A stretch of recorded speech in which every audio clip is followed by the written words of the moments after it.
Or eto naman, getting the altitude of a triangle with respects to their side A, side B, and side C, given the area.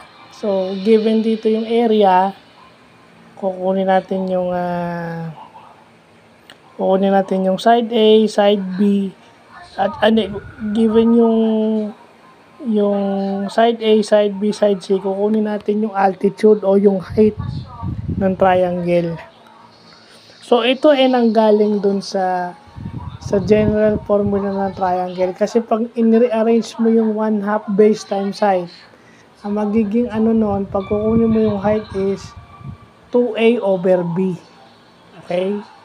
2A over B. Kaso yung nasa baba nito, imbis na B, hindi lang B o yung base.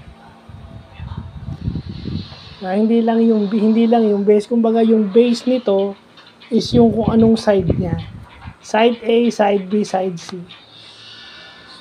Kung ang basis nito side A, side B, side C. Yun yung pagkuha ng height. No?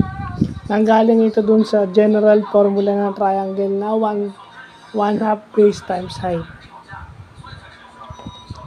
So yan example natin.